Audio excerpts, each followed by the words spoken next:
प्रिय विद्यार्थियों, आज अपन बात करते हैं राम भक्ति काव्य की विशेषताएं। देखिए, हिंदी राम काव्यधारा, वैसे तो सगुन काव्यधारा को दो भागों में बांटा है। कृष्ण काव्यधारा जिसकी अपन ने कल चर्चा की थी। आज अपन बात करते हैं राम काव्यधारा की विशेषताएं। हिंदी काव्य राम काव्य में दो धाराएं प्रभावित रही हैं, तुलसी प्रणीत मर्यादावादी और अग्रदास प्रणीत रसिकोपासना राम भक्ति धारा। प्रथम धारा के सर्वे सर्वा तुलसीदास हैं। प्राणचंद चौहान और हृदय राम तुलसी का ही अनुकरण करते हैं। शेष अधिकांश राम भक्तों ने रसिकोपासना का राम काव्य लिखा है। आज इस धारा की ढेर सारी रचनाओं की खोज हुई है, लेकिन उनमें मानस जैसी कोई प्रभावी रचना नहीं है। मानस से तात्पर्य रामचरितमानस। ये रचनाएं उपेक्षणीय नहीं हैं। उनकी उपलब्धियों पर विचार करने से स्पष्ट होगा कि वे राम काव्य का एक अंग जरूर है, पर रामचरित के अनुकूल नहीं है। इसलिए उसे राम काव्य की मात्र एक विशेषताओं का संबंध तुलसी प्रणीत मर्यादावादी राम भक्ति साहित्य से ही है। शील, शक्ति और सौंदर्य से युक्त आराध्य राम का चित्रण। राम भक्ति साहित्य पर रामानंद के सिद्धांतों का प्रचुर प्रभाव विद्यमान है। रामानंद ने राम को परब्रह्म, परमात्मा, जगत का श्रेष्ठा, रक्षक और पालनकर्ता माना है। राम भक्त कवियों ने भी राम का यही रूप स्वीकार किया है। गोस्वामी तुलसीदास ने तो उन्हें ऐसी उच्चतम पराकोटि पर पहुंचा दिया है कि ब्रह्मा, विष्णु और महेश आदि देवादि देवों की शक्तियाँ भी उनके सम्मुख कुंठित हो जाती हैं। वह निर्गुण भी है और सगुण भी है। तुलसीदास के अनुसार अपने विशुद्ध रूप में निर्गुण, निराकार और अव्यक्त रहने वाले उनके आराध्य साधुओं के परित्राणाय, दुष्टों के विनाश तथा धर्म के संस्थापन हेतु साकार राम रूप में अवतार धारण करते हैं। वे लौकिक और अलौकिक गुणों से युक्त हैं। राम भक्ति साहित्य के राम का चरित्र वाल्मीकि से लेकर तुलसी से विभिन्न धारणाओं का समन्वय के रूप में हुआ है, जिसमें शील, शक्ति और सौंदर्य का समन्वय है। सौंदर्य में वे त्रिभुवन को लजावन हारे हैं। शक्ति से वे दुष्टों का दलन और भक्तों का रक्षण करते हैं। वे अपने शील गुण से लोक को आचार की शिक्षा देते हैं। उन लोकोत्तर गुणों के साथ उनके व्यक्तित्व, प्रेम और कर्तव्य, त्याग और औदार्य, रक्षण और रंजन के अद्भुत गुणों का सामंजस्य है। कुल मिलाकर वे लोक और लोकोत्तर जीवन के आदर्श हैं। तुलसी के परवर्ती रसिक संप्रदाय के कवियों ने इसके विपरीत राम को रसिक स्वरूप में भी वर्णित किया है, लेकिन जनमानस में राम का ये स्वरूप स्थान नहीं पा सका है। दूसरी जो विशेषता है वो है आदर्शोन्मुख काव्य। राम साहित्य आदर्शोन्मुख साहित्य है। उसमें नैतिक आदर्श, शुद्ध आचरण और उदात्त भावनाओं का अत्यधिक महत्व है। मूलतः राम कथा ही सभी आदर्शों का समुच्चय है। राम काव्य के पात्र आचार और लोक मर्यादा की आदर्श व्याख्या प्रस्तुत करते हैं। राम यहाँ एक आदर्श पुत्र और आदर्श राजा हैं। सीता, कौशल्या आदर्श पत्नी और माता है। भरत, लक्ष्मण, शबरी आदर्श भक्त हैं। रामराज एक राजनीतिक आदर्श है। तुलसी का रामचरितमानस भारतीय सामाजिक, राजनीतिक, धार्मिक और सांस्कृतिक जीवन के आदर्शों का आदर्श कोश कहलाया जाता है। तुलसी प्रणीत राम साहित्य का उद्देश्य मात्र धार्मिक नहीं है, बल्कि तत्कालीन पतनोन्मुखी जनजीवन के सभी क्षेत्रों में ऐसे आदर्श प्रस्तुत करना है जिसका सम्मिलन पाकर जनजीवन ऊर्ध्वमुखी हो सके। इस संदर्भ में डॉक्टर वेंकट शर्मा ने लिखा है, उन्होंने तुलसीदास ने अनेक प्रसंगों में संतों तथा हरि भक्तों के जो लक्षण निर्धारित किए हैं, उन पर यदि समाज चलने लगे तो अनेक प्रकार की विषमता मूलक समस्याओं का अंत हो सकता है। उनका हरिभक्त समाज उच्च आदर्शों का निदर्शन और श्रेष्ठ गुणों का आगार है। दूसरी जो विशेषता है सर्वांगपूर्ण भक्ति भावना। राम साहित्य में निहित भक्ति भावना अपेक्षाकृत उदार है। उनके आराध्य राम हैं, किंतु अन्य देवताओं की पूजा भी उन्होंने अस्वीकृत नहीं की है। राम के साथ साथ अन्य देवी देवताओं की स्तुति भी इन कवियों ने की है। राम भक्त कवियों के राम त्रिलोकातीशायी हैं।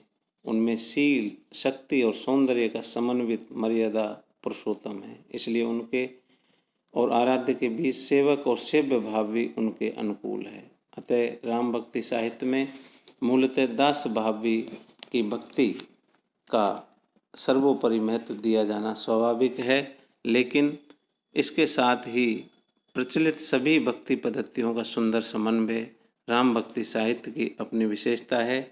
यह तुलसी की समन्वय भावना का सुफल है। तुलसी प्रणीत इस भक्ति भावना का विश्लेषण करते हुए आचार्य रामचंद्र शुक्ल लिखते हैं कि गोस्वामी जी की भक्ति पद्धति की सबसे बड़ी विशेषता है उसकी सर्वांग पूर्णता। जीवन के किसी पक्ष को सर्वथा छोड़कर वह नहीं चलती। सब पक्षों के साथ उसका सामंजस्य है। न उसका कर्म या धर्म से विरोध है, न ज्ञान से। धर्म तो उसका नित्य लक्षण है। तुलसी की भक्ति को धर्म और ज्ञान दोनों की रसानुभूति कह सकते हैं। योग का भी उसमें समन्वय है, पर उतना ही जितना ध्यान के लिए है, चित्त को एकाग्र करने के लिए आवश्यक है। जिस प्रकार उन्होंने लोक, धर्म और भक्ति साधना को एक में सम्मिलित करके दिखाया, उसी प्रकार कर्म, ज्ञान और उपासना के बीच भी सामंजस्य उपस्थित किया। यही कारण है कि राम काव्य में निर्गुण भक्ति का नाम महिमा के साथ नवदा भक्ति के कथा श्रवण, यश कीर्तन, नाम स्मरण, चरण सेवा, चरण वंदन, सख्य प्रीति और आत्मसमर्पण आदि विविध सेवा भावना का समावेश हुआ है। प्रपत्ति के अनुकूलस्य संकल्प, ये देखिए इसमें अगली जो विशेषता है लोक जीवन का अंकन। राम काव्य में एक और लोक जीवन का व्यवहारिक पक्ष मूर्तिमान हो उठा है, तो दूसरी ओर तत्कालीन पतितोन्मुख जनजीवन का अंकन भी हुआ है। इस संदर्भ में तुलसी के मानस और कवितावली को देखा जा सकता है। मानस तथा अन्य तुलसी काव्य में लोक जीवन में प्रचलित सामाजिक रूढ़ियों, धार्मिक अनुष्ठानों तथा सांस्कृतिक आयोजनों के कई चित्र मिलते हैं, जिनमें वर्णाश्रम, धर्म की व्यवस्था और षोडश संस्कारों की क्रियाएं समन्वित हैं। रामचरितमानस की रामकथा में ऐसे असंख्य प्रसंग हैं जिनमें विविध लोक जीवन के भिन्न भिन्न अंगों का निरूपण हुआ है। तत्कालीन राजनीतिक, आर्थिक, धार्मिक, सामाजिक पतन का लोक जीवन पर पड़े प्रभाव का चित्रण भी राम काव्य में प्राप्त होता है। यह कलयुग वर्णन के बहाने तत्कालीन मुगल साम्राज्य का ही वर्णन है। जनता की आर्थिक दशा का चित्रण करते हुए तुलसी लिखते हैं, खेती ने किसान को, भिखारी को ना भीख भली, बनिक को बनिज ने, चाकर को चाकरी। देखिए अगली जो विशेषता है उसमें है नवरसों का परिपाक। राम भक्ति साहित्य में वर्णित राम कथा बहुत व्यापक है, जिसमें जीवन की विभिन्न अवस्था एवं मानव भावों की अभिव्यक्ति है। इसलिए प्राय सभी रसों का परिपाक उसमें हुआ है। राम भक्ति मूलतः सेवक सेवकी भक्ति होने से इस साहित्य का प्रमुख रस निर्वेदजन्य शांत है। राम कथा के विभिन्न दृश्यों में अन्य रसों की निष्पत्ति होती है। विभिन्न युद्ध दृश्य चित्रण में वीर के साथ ही रौद्र, करुण, भयानक और कहीं कहीं विभत्स रस की निष्पत्ति हुई है। परशुराम लक्ष्मण संवाद, शूर्पणखा के विवाह प्रस्ताव जैसे दृश्यों में हास्य रस अपेक्षाकृत कम मात्रा में प्रयुक्त होना स्वाभाविक ही है। विभिन्न अलौकिक घटनाओं में अद्भुत रस की निष्पत्ति होती है। राम की बाल लीलाओं के चित्रण में वात्सल्य रस के दर्शन होते हैं, लेकिन कृष्ण लीलाओं की सहजता उसमें नहीं है। यद्यपि तुलसी प्रणीत राम काव्य में श्रृंगार रस का भाव प्राय अभावी है, तथापि राम सीता का वियोग श्रृंगार का चित्रण उसमें भी पाया जाता है। किंतु यहाँ हर पल ये याद दिलाया गया है कि यह भगवान की नर लीला है, इसलिए विरह श्रृंगार का परिपाक सहज स्वाभाविक रूप में नहीं पाया है। संयोग श्रृंगार इसमें ने के बराबर ही कहा जा सकता है, लेकिन अग्रदास प्रणीत रसिक राम भक्ति काव्य में श्रृंगार ही प्रमुख रस है। इस काव्य में संयोग श्रृंगार का उत्थान चित्रण किया गया है। वन विहार, जल विहार, बसंत विहार, हास परिहास, सखियों का नृत्य, हिंडोला, काम क्रीड़ाओं, साथ ही राम सीता का नक्सिक वर्णन भी इस काव्य में हुआ है। इस धारा के प्रवर्ती कवियों के लिए राम और सीता अपने काम भावों की अभिव्यक्ति के सहज माध्यम बन गए हैं। अगली जो विशेषता है, प्राचीन और नवीन काव्य रूपों का प्रयोग। राम काव्य में काव्य रूपों की विविधता है। इसमें प्रबंध और मुक्तक काव्य रूप की प्राय सभी भेदों को अपनाया गया है। राम भक्त कवि साहित्य शास्त्र के प्रत्यक्ष या परोक्ष रूप में परिचित थे, इसलिए परंपरागत शास्त्रीय काव्य रूपों का प्रयोग उन्होंने किया है। साथ ही लोक परंपरा के काव्य रूपों को भी अपनाया है। तुलसी का साहित्य इसलिए तत्कालीन काव्य रूपों का सर्वांग कोश कहलाया जा सकता है। रामचरितमानस में महाकाव्य, पार्वती मंगल, जानकी मंगल में खंडकाव्य, कवितावली, दोहावली में मुक्तक, विनय पत्रिका में प्रबंध मुक्तक का मिश्रण, रामलला, नहचू में गीति काव्य के प्राय सभी तत्व विद्वान हैं। परंपरागत काव्य रूपों के अपनाव की दृष्टि से मानस और अष्टयाम में वीर गाथाओं की प्रबंध पद्धति, राम गीतावली, ध्यान मंजरी आदि में विद्यापति की गीत पद्धति, रामायण महानाटक और हनुमान नाटक में संस्कृत राम काव्य की संवाद पद्धति और रामचरितका में रीति पद्धति का अपनाव दृष्टिगोचर होता है। लोक परंपरा का अपनाव राम काव्य की अपनी विशेषता है। इस तरह कहा जा सकता है कि काव्य रूपों की दृष्टि से भी राम काव्य समन्वयात्मकता से संपन्न हुआ है। अगली जो विशेषता है, अवधी और ब्रज भाषा में अभिव्यक्ति। देखिए, अवधी अधिकांश राम भक्ति जो कवि हैं उन्होंने अवधी भाषा का ही प्रयोग किया। जैसे रामचरितमानस को देख लीजिए, राम भक्ति साहित्य अवधी और ब्रज दोनों भाषाओं में अभिव्यक्त हुआ है, फिर भी इसका स्तरीय साहित्य अवधी में ही है। स्वयं तुलसी ने भी दोनों भाषाओं का प्रयोग किया है। इन दोनों भाषाओं के प्रभाव में राजस्थानी, बुंदेली, भोजपुरी, फारसी तथा अरबी और संस्कृत भाषा के शब्द भी प्रयुक्त हुए हैं। तुलसी की भाषा अधिक संस्कृत निष्ठ है।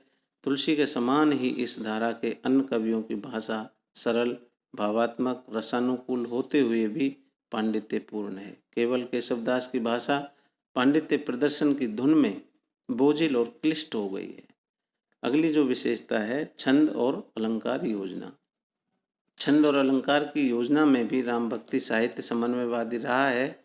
इसमें विविध छंदों का बड़ी कुशलता के साथ प्रयोग हुआ है। यद्यपि दोहा चौपाई का मुख्यतः प्रयोग राम साहित्य में हुआ है, फिर भी अन्य परंपरागत सभी छंदों का सुंदर समन्वय यहाँ प्राप्त होता है। जैसे वीर गाथाओं के छप्पे, संत काव्य के दोहे, चौपाई।